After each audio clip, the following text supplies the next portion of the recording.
The desert wind carries many secrets, whispers of ancient magic, tales of forgotten gods, and the legend of Abramelin the sage.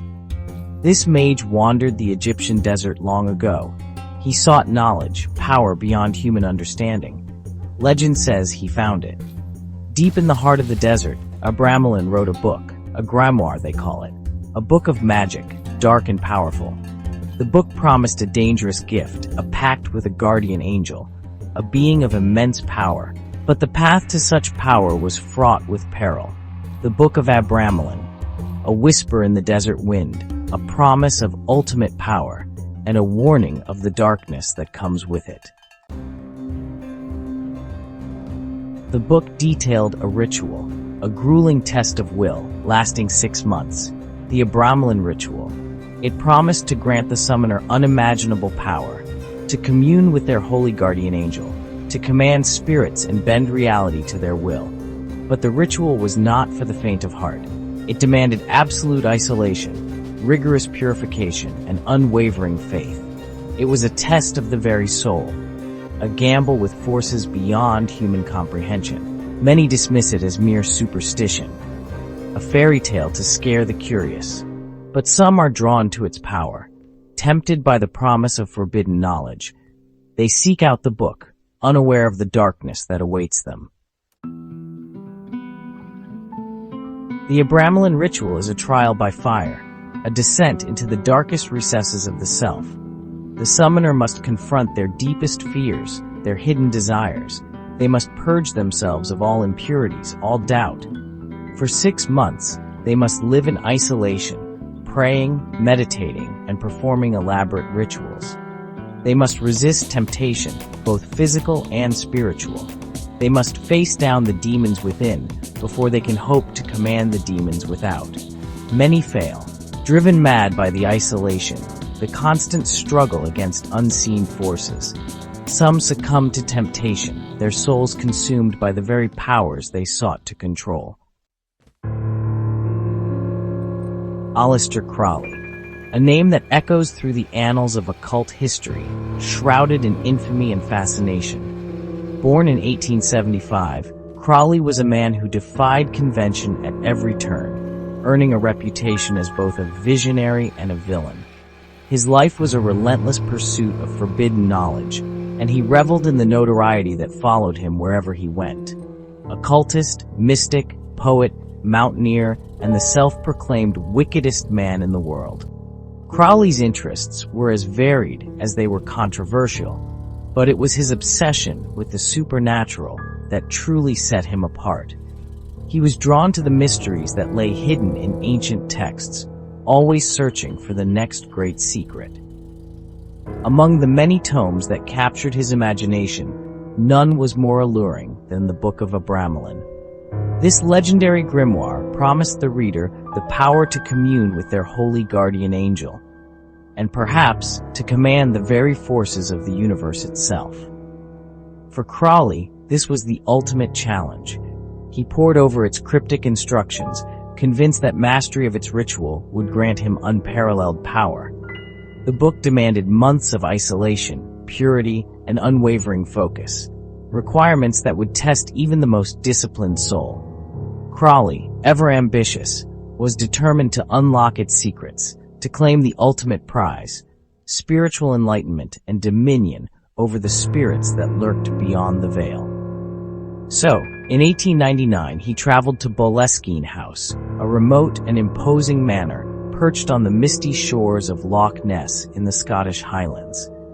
The house itself was steeped in legend, rumored to be a place where the boundaries between worlds grew thin. There, surrounded by the stark, haunting beauty of the Highlands, Crowley began the elaborate and demanding ritual. He isolated himself from the outside world, transforming the manor into a temple of magic and mystery. For weeks, he fasted, meditated, and performed intricate ceremonies, seeking to purify his soul and prepare his mind for contact with the divine. The air inside Boleskine grew thick with incense and anticipation. But Crowley was not a man of patience or discipline. The ritual's strict requirements soon clashed with his impulsive nature. He grew restless, frustrated by the slow progress and the isolation.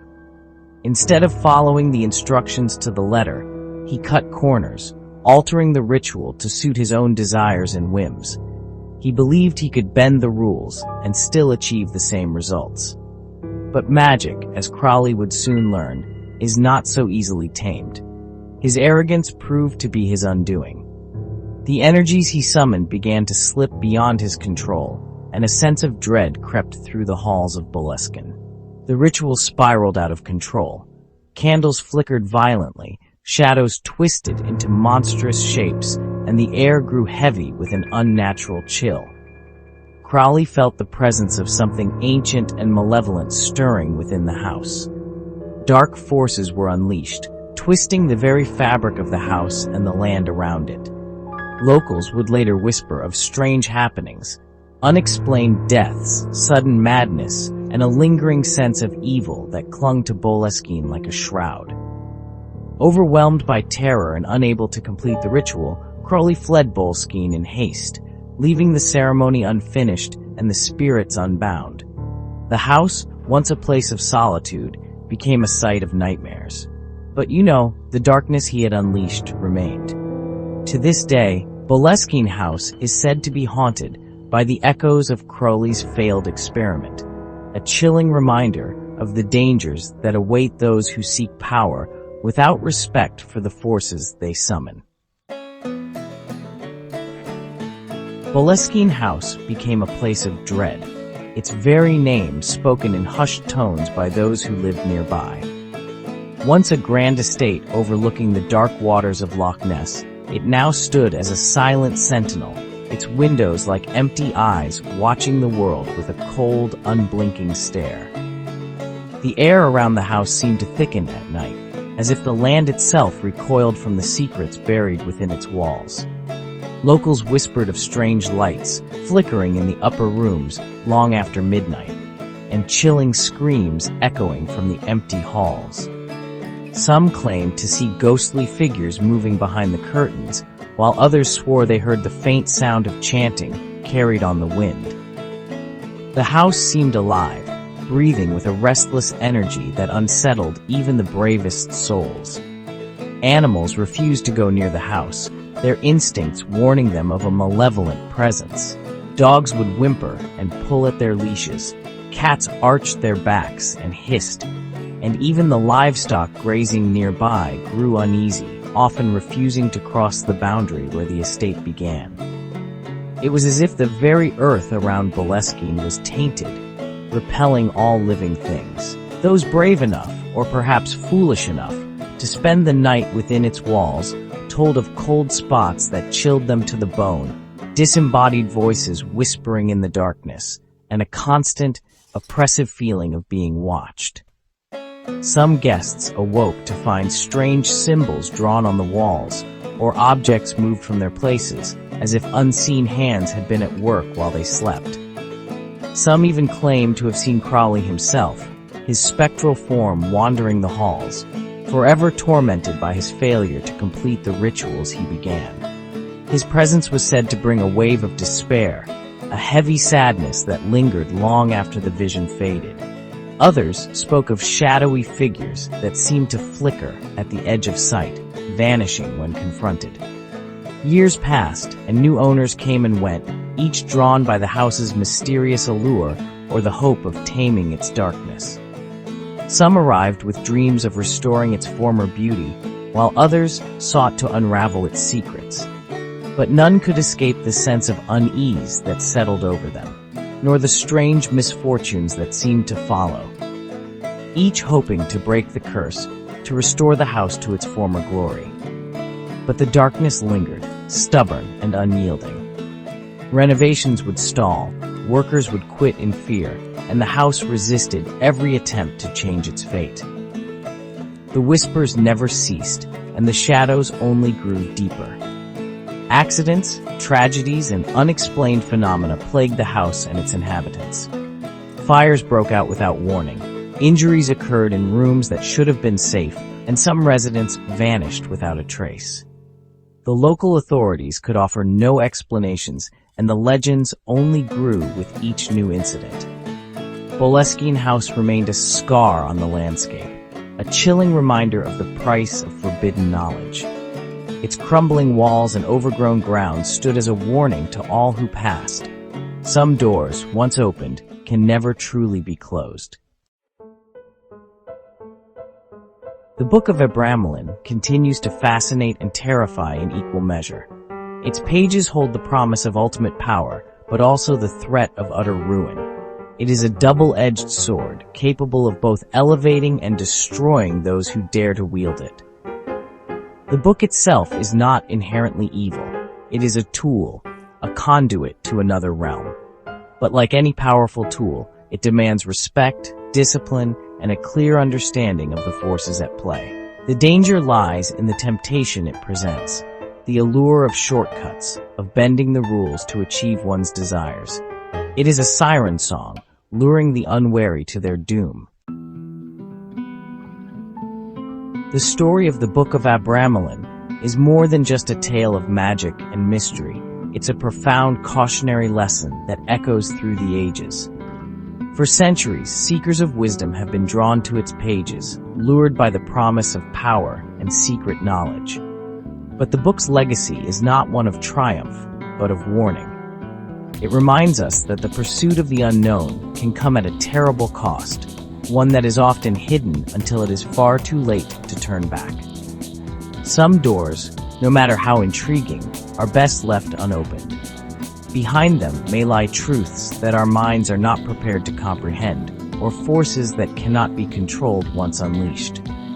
The temptation to peer beyond the veil is strong, but the consequences can be irreversible. Seeking power without true understanding, without the discipline and humility required to wield it, is a dangerous game. Many have tried, believing themselves to be the exception, only to find themselves consumed by the very forces they sought to command. The line between mastery and ruin is razor thin. The Book of Abramelin stands as a stark warning about the true cost of forbidden knowledge. It is not just the loss of innocence or the risk of failure. It is the potential to lose oneself entirely, to become a shadow of who you once were. The universe is full of wonders, of mysteries that beckon us to explore them. The night sky, with its endless stars and swirling galaxies, calls to our curiosity and our desire to understand the cosmos. There is so much beauty and awe to be found in the unknown. Yet some secrets are hidden for a reason. They are locked away, sealed behind barriers both physical and spiritual, to protect us from dangers we cannot yet imagine. The urge to break those seals is natural, but it is also perilous. Some paths are not meant to be trod. They wind into darkness, where even the bravest souls may lose their way. The further one ventures, the harder it becomes to return to the light. Curiosity, unchecked by wisdom, can lead us into places from which there is no escape. We must be careful what we seek, for the price of knowledge may be our very souls.